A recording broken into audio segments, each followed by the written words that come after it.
Please rise and body your spirit as we sing our gathering hymn, number 21, For the Beauty of the Earth.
Be seated.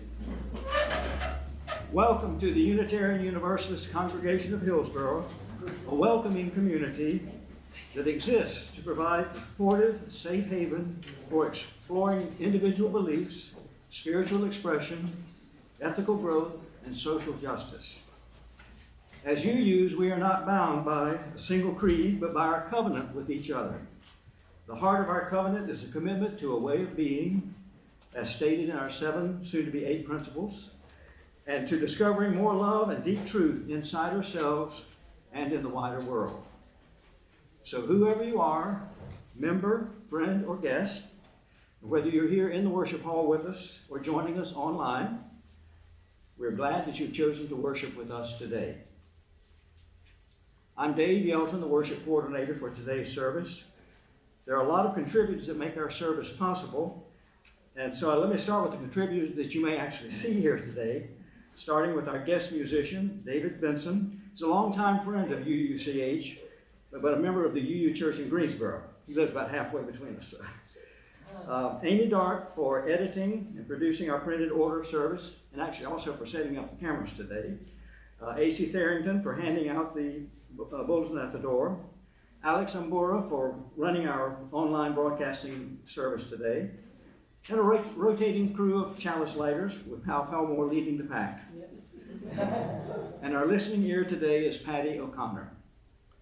But we also want to recognize briefly the unseen volunteer contributors to our ongoing programs and the well-being of UUCH, including our RE teachers for guiding our young people through their classroom activities and UU curriculum, and all the teams and committees, including building and grounds, finance, fellowship, governance council, ministry council, community outreach, plus many more, and our rotating group of volunteers providing our after-service coffee hour. And now a special thanks to our guest speaker today, the Reverend Holly Lux Sullivan is with us, who we call on fairly regularly to be our guest minister, offering her wisdom, experience, and inspiration.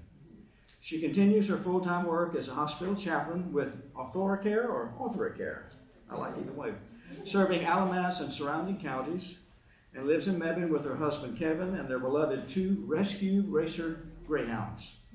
Needless to say, Holly is a compassionate soul. And with that compassion and hospice experience, she will also guide us through the memorial service for one of our beloved members, Zach Howard, following very soon after this service.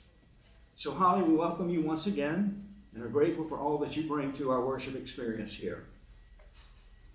Before we create our sacred space and begin our worship service, let's take a moment to share any announcements. Please check your cell phones first to ensure that they are silent during the rest of our worship time together. I just did mine, I know it's dead. I just referenced the upcoming memorial service. Just to clarify, the memorial and sharing service for Zach Halleck will follow this service after just a brief 5-minute pause, giving everyone a chance to stand up and stretch, plus the opportunity for anyone who will not be able to stay for the memorial service to leave during that short break. Then, only after the conclusion of the memorial service, we will have our coffee hour with enhanced snacks and eats. Now, are there any more announcements for the good of the community? If so, please come to the side microphone and let us know your news.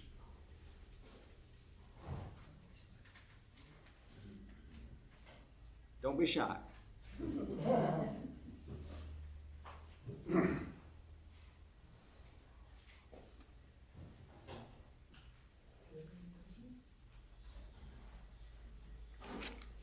Okay.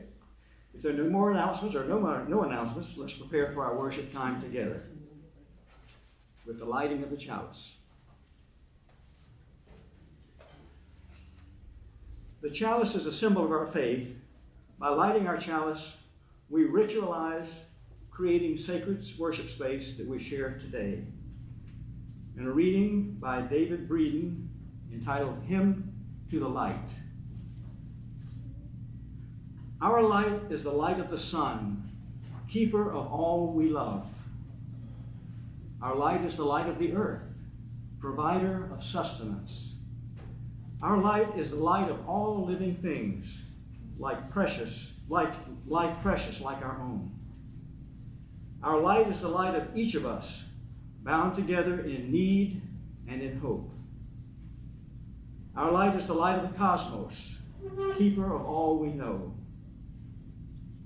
Now for our call to worship.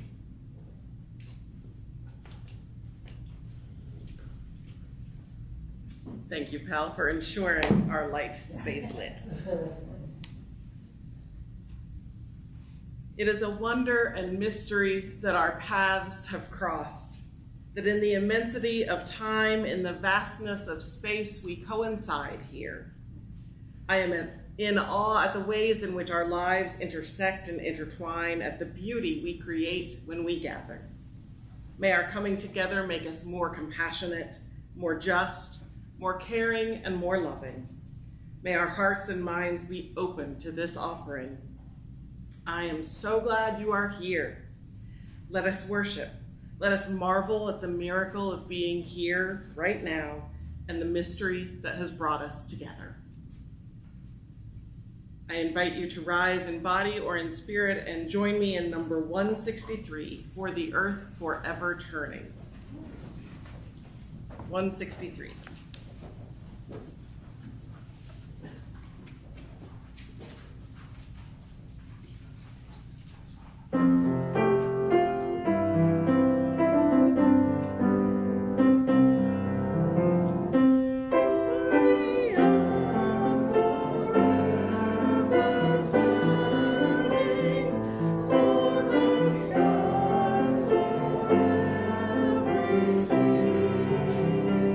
For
Ours is a welcoming community where we find connection, a sharing community where our joys are celebrated, and a caring community where our sorrows are lessened by sharing them and accepting the support of this community.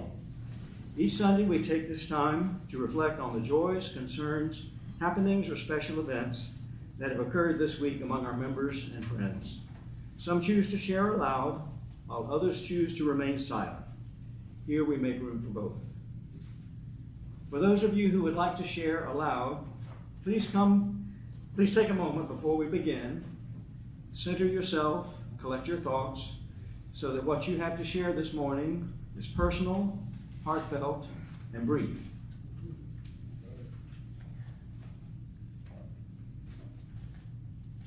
So, when you are ready, please come forward, tell us your name, and share what is within your heart. When you're finished, you may release the stone into the vase on the altar.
For those of you who would prefer to silently acknowledge your joys or sorrows remaining in your heart, I invite you to come to the altar and release a stone in the vase in silence while David plays Spirit of Life. After he plays through it one time, you're all invited to join in singing one verse of the hymn. Words are printed in your order of service. So please come forward now.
We hold all these things within the heart of this community, both spoken and unspoken, by remaining silent for a moment as we consider what has been shared and how we might respond.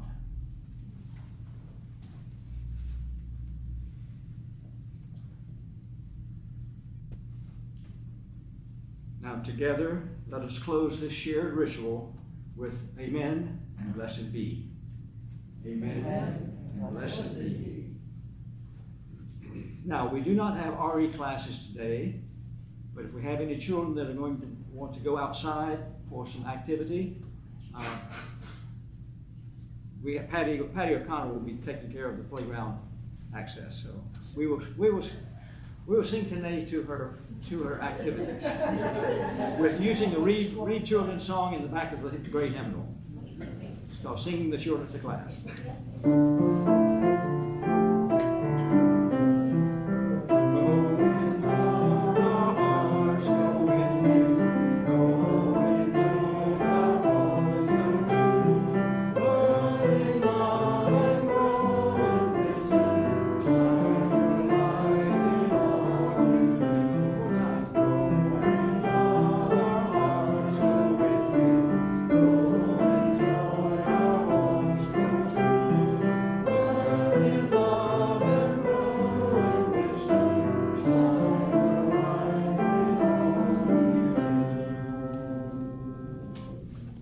That was fun.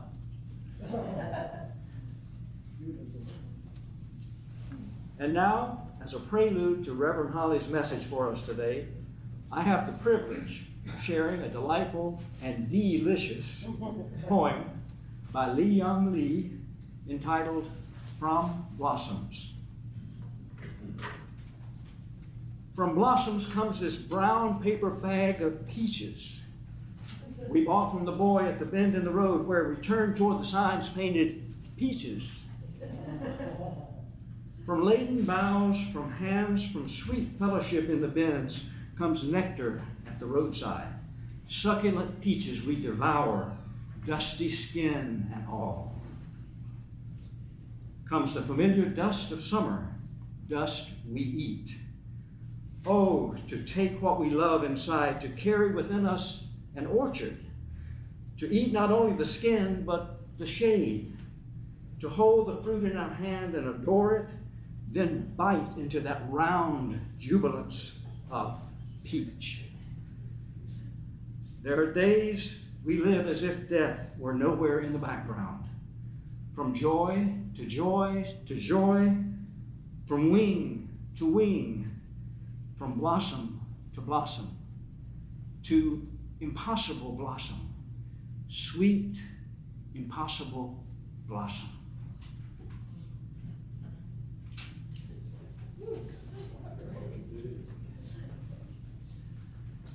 I apologize for not bringing peaches with me today, y'all. I do apologize. Zipping down the highway the other day, I had a moment of illumination. The sky, not unlike today, was a perfect, happy shade of blue. The clouds were white and fluffy. And it is an utter miracle that I'm going 70 miles an hour in this car, and that as I do, I can look ahead and delight in the beauty of the sky. Have you had a moment like that when you're doing the most ordinary thing and something in your brain says, wait, pay attention?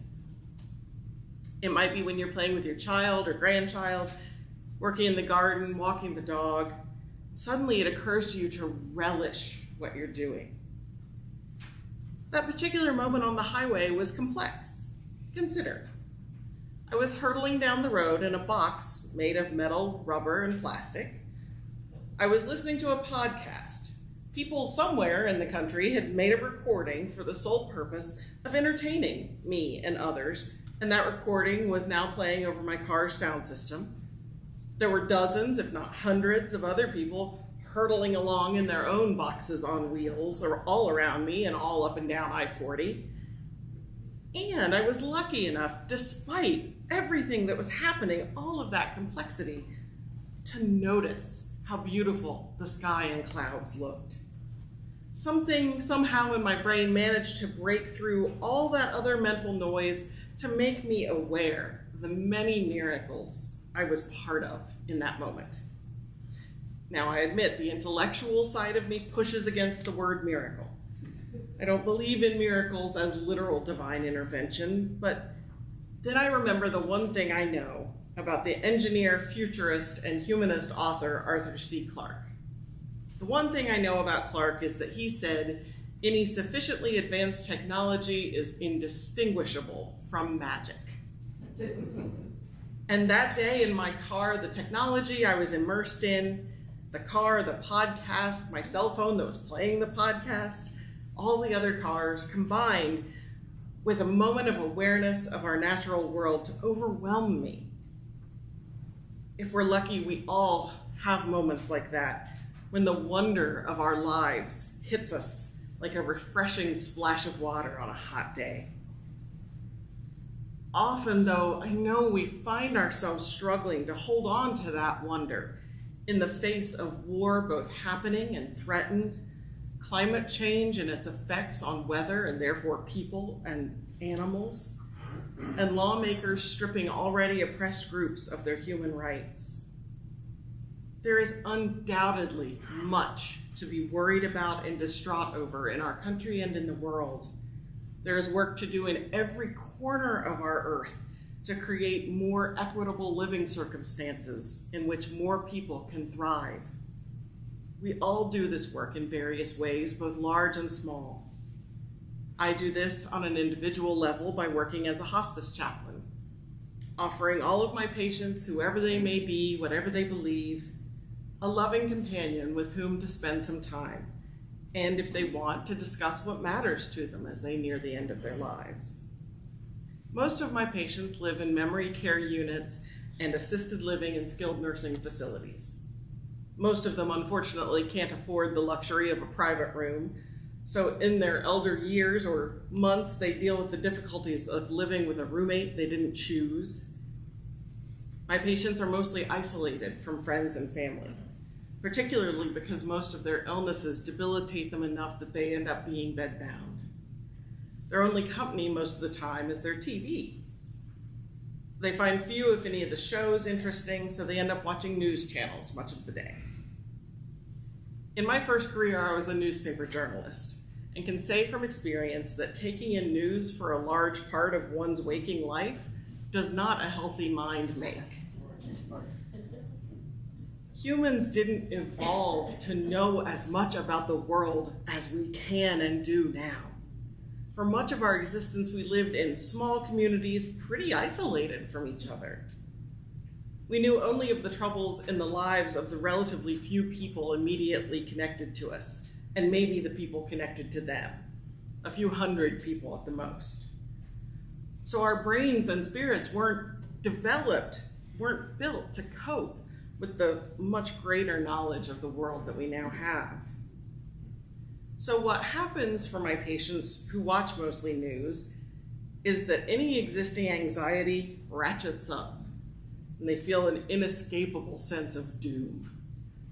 They see every bad thing happening, meaning both that they see it all and that everything bad that could happen seems to be happening, or at least it looks and feels that way.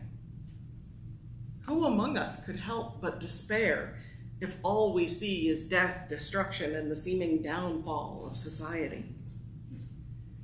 My patients feel powerless to change what they see in the news. They are terminally ill and trapped in a bed. What can they possibly do to affect things for the better? I firmly believe that this is where the spiritual practice of cultivating wonder swaggers in and introduces itself. Writer Anne Lamott says that all prayers can be boiled down to 3 words: help, thanks, and wow. Wow is humanity's most basic verbal expression of wonder. We say wow, according to Lamott, because you are almost speechless, but not quite. You can manage, barely, this one syllable. Lamott writes, when we are stunned to the place beyond words, when an aspect of life takes us away from being able to chip away at something until it's down to a manageable size and then to file it nicely away, when all we can say in response is, wow, that's a prayer. To keep ourselves open to this state of being gobsmacked, Lamott suggests having as few expectations as possible. She says, if you say, well, that's pretty much what I thought I'd see, you're in trouble. At that point, she says, you have to ask yourself why you are even here. With those words, Lamott points out that expressing wonder and awe is vital to our very existence. Wonder and awe feed our spirits as we work to heal the injustices and right the wrongs of our world. The shiver of delight that is wonder helps us drift into peaceful sleep, despite whatever setbacks the day held for us. Wonder isn't limited to any time, place, socioeconomic status, or demographic. Feeling awestruck is always available, free of charge. Wonder invites us into our bodies and spirits. It lands in our chests or our bellies, makes our mouths gape open, our hands tremble or still completely, our eyes widen. Wonder says, yes, you're quite clever. You can explain the exact scientific processes happening here. Very impressive. Now, can we please just look at the aurora borealis? Those northern lights are one of the countless natural phenomena that science can absolutely explain, but that still leave us breathless and speechless. I haven't seen them except in pictures, but I invite you to take a moment to try to picture them. Or if you haven't seen them either, picture some other natural phenomenon that blows your mind. Try to take yourself back to the place and time when you experienced it and see if you can call to mind the bodily sensations you felt. And if you're struggling to come up with something, you're welcome to share one of my formative moments of wonder. Picture with me. I'm in elementary school, and the undeniable highlight of 5th grade is getting to go to the Glen Helen Nature Camp for a few days to learn about and camp in the woods. They make us, don't ask why, I don't remember, do a trust exercise in which all the kids are blindfolded and told to use our left hands to hold on to a rope that is strung between the trees. This rope is going to be our guide on this artificially sightless walk. Our right hands are to be held out in front of us because we want not to stumble into the classmate walking ahead. Maybe because I was blindfolded, that's really all I remember, those few details and where we ended up. The ground changed beneath our feet from the hard dirt of the trail to soft and spongy. The air was filled with the scent of pine like Christmas, and somehow the air felt damp. The leaders told us to sit on the ground. I sat cross-legged and spread my 10-year-old fingers on the forest floor, marveling at the strange sensation. It wasn't grass. I remember feeling peaceful, held, safe, overwhelmed but delighted by it at the same time. When we took our blindfolds off, I discovered we were in the midst of a great pine forest. The dampness I felt in the air was morning fog, present among the pines but not in the less dense woods where we'd started our short trek. The soft sponginess of the ground was the moss that carpeted the forest. I didn't have this language for it at the time, but that was my first religious experience. The wonder that filled me overtook my ability to understand, much less articulate, what I was feeling. Even today, I can feel that wonder well up as warmth from my belly to right here at the center of my chest. It feels as though it exists both within and outside of me. I still don't really have language for that sensation, but it's one that is crucial for all of us to experience and to stay open to experiencing.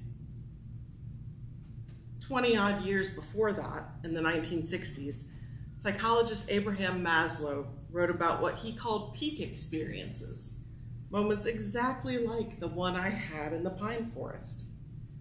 He noticed that his undergrad students talked about some everyday experiences in the same rapturous language with which theologians wrote about their religious experiences.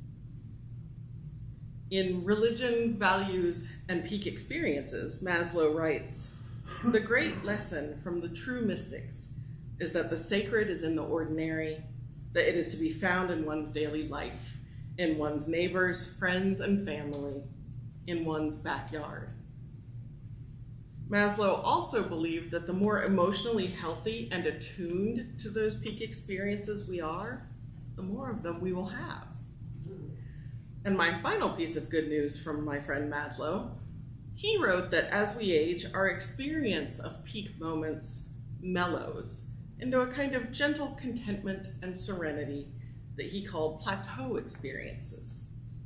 I look forward to learning if he's right about that. My husband, I suspect, looks forward to seeing if I mellow. One way we might keep ourselves open to recognizing peak experiences is by keeping a gratitude journal. The last few years have seen the popularity of gratitude journaling explode, and for me, a couple of months into the pandemic, it became a necessary reminder of everything good in my life. In May 2020, like everyone else, my beloved and I were trapped at home, afraid to go to the grocery store or anywhere really, and I was struggling emotionally and spiritually. And we were both still employed. We had plenty of food to eat. We had roof over our heads and heat or air as we needed it. As thousands and then millions died from COVID, I realized I needed something to help me keep my own problems in perspective. So I downloaded a gratitude journal app called Presently on my phone. And every day at 9 p.m., I get a little notification asking, "What are you grateful for today?" It reminds me to marvel at the best parts of every single day.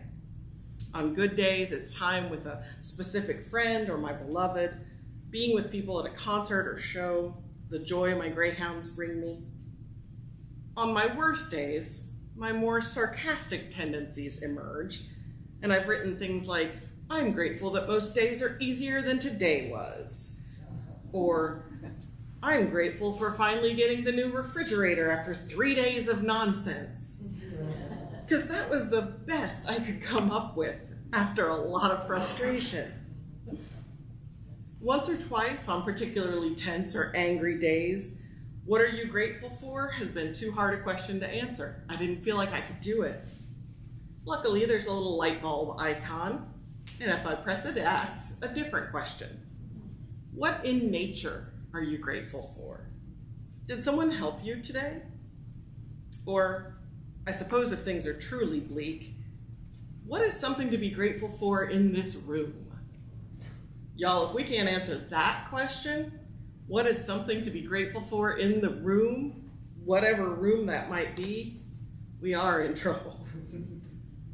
Taking a moment each night to bring gratitude to mind helps keep me attuned to the myriad delights in my life and the world. It reminds me to marvel at it all. In Ella Francis Sanders' lovely illustrated book, Eating the Sun, Small Musings on a Vast Universe, she writes scientifically and poetically about the cosmos and humanity's place in it.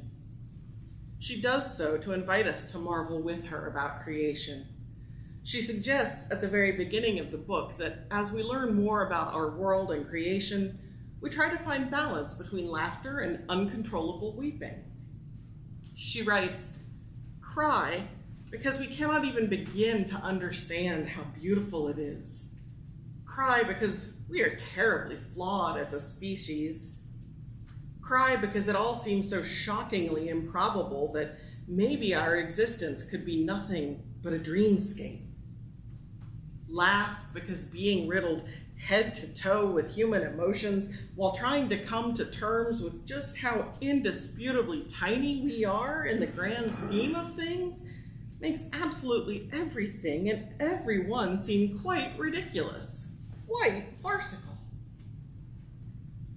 In that pine forest more than 35 years ago, for the first time, I felt small in that way she describes.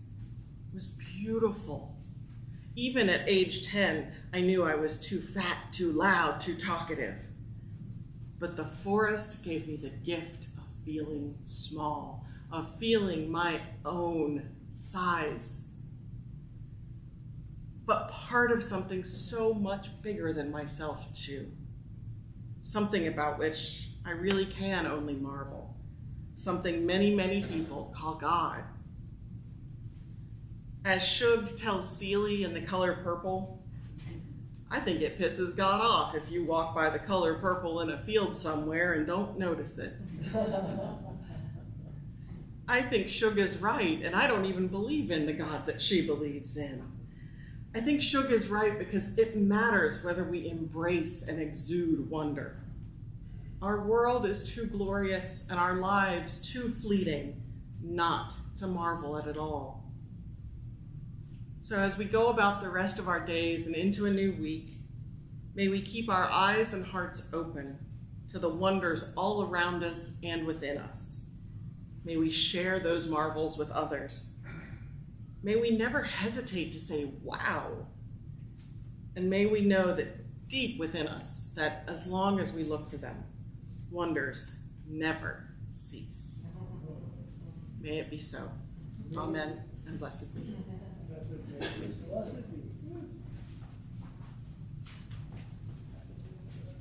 Thank you, Holly, for those life-learned experiences and gained wisdoms for us all. Each week we take a monetary offering, donations to support our social justice work in the community. Our plate collection today goes for, unlike in your bulletin, which I made a mistake there, it goes to the Minister's Discretion Fund, which is now our Governance Council's Discretion Fund, for social action and special needs in our community that are recognized for urgent need. We designate the collection plate once a quarter for this type of funding, You may donate by putting cash or check in the basket. Make checks out to UUCH and put plate in the subject line. You may also donate online, either by scanning the QR code in the order of service, which will take you to our website, where you can find the section marked Give. And now we'll have the offertory music by David Benson.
Thank you, David.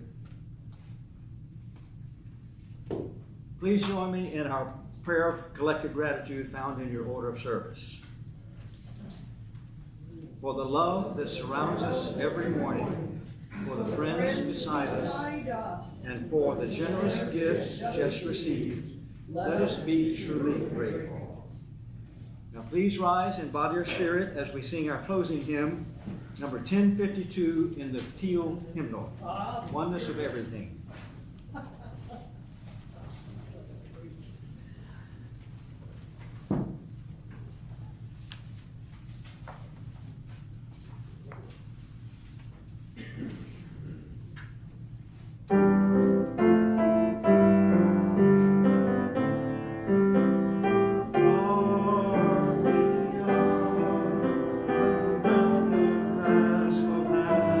Or like to me.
Please be seated. Please be seated.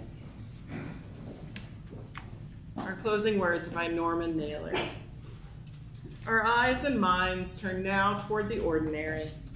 Leaving this space made sacred by our presence, take with you at least some seed of understanding, hope, and courage, and drop it into the confusion of the world. Nourish the seed that it might grow as a tree of life, giving shelter to the weary and hope to the despairing. Be yourself a branch on the tree of life. Amen. We will now be taking a 5-minute break after the postlude before we begin the memorial service for Zach Halleck. We ask that you listen for the sound of the singing bowl to gather us back together.